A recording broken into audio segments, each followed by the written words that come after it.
One of the scarier things about lighting for people who aren't used to using continuous hot lamps like these is that they're not sure how much they can plug into a regular household outlet. Now, if you're dealing with a big budget, you're going to have a generator and you're going to have all the power you need, not an issue. But this program is designed for people who are starting out with using their DSLR to make videos. So let's talk about the realistic nature of plugging in regular lights into regular household outlets. Here's the equation for calculating how much voltage you can draw, how many watts, from a regular 20 amp household circuit. 20 amp household circuit is the regular circuit breaker that you have in your house. A regular house has a number of them, and each one generally runs to one wall, or in some cases an entire room. I'm going to make this very simple for you. 2,000 watts, one circuit. If you have a 2,000 watt light and you plug it in, don't plug in anything else into that circuit. And if you can't figure out which circuit it is, play it safe, run an extension cord into some other room or some other part of the house and plug in the rest of your lights.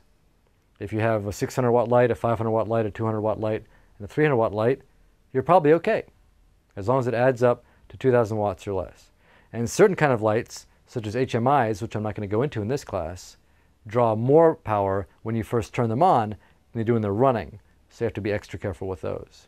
But generally speaking, if you're dealing with conventional sort of low budget tungsten lights, 2,000 watts, that's your max. A lot of people have trouble with color temperature. 5600 Kelvin, 3200 K, what does it all mean? Well, the K is for Kelvin, and Kelvin is a unit of heat measurement. It's basically very hot. 3200 degrees Kelvin is very hot, and 5600 degrees Kelvin is even hotter. And the color associated with a particular temperature measured in Kelvin is basically the color that an idealized sort of filament would glow if you heated it to that temperature. So for example, if you have a filament on your stove and you turn it up, it'll glow kind of a dark red. That's a low color temperature. Well, if you have something like the sun that gives us blue light, that's obviously much, much hotter. So here's a graphic that shows you basically how color temperature applies to video and film production. You can see here that flashed strobe light and sunlight are very similar. That's obviously by design. HMI light is also on there. And tungsten light is down near the bottom at 3200 Kelvin on down. Fluorescent light is in the middle in the green spectrum. So what does this mean for you if you're shooting? Basically it means welcome to the wonderful world of gels. Gels, lighting gels, are pieces of plastic designed to go over a light, so they're somewhat heat resistant, although they will burn eventually, that give you different colors. You can put, for example, a blue light like this over a lamp so that your indoor light, your tungsten light, will match your sunlight coming through your window. Conversely, you can take a CTO, a color temperature orange gel like this, and put it over your window so that it'll match your tungsten light inside. You can match to fluorescent light with a green filter, and you get a very important filter called neutral density that is basically just like sunglasses. Really, really neutral sunglasses, because all it does is cut down the light.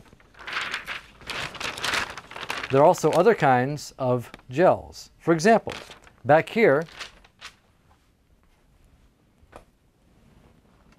I've got a filter I use a lot called diffusion.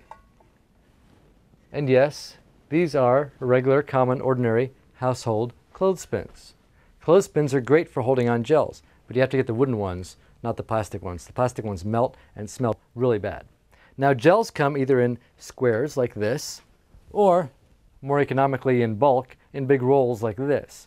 And that's really useful if you want to cover a window or just cut out squares for your own use later. Just to digress for a moment from the general subject of color temperature, I want to talk about diffusion gels. You probably know that the larger the source, the softer it is. And these basically allow you to cheat by softening the source just a little bit better than a naked bulb.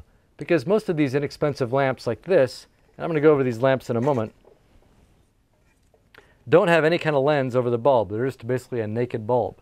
And when you have a naked bulb, it tends to cast a pretty harsh light. So that basically gives you a little bit of softness, a little something extra. So diffusion gels and color gels are definitely well worth investing in and adding to your kit.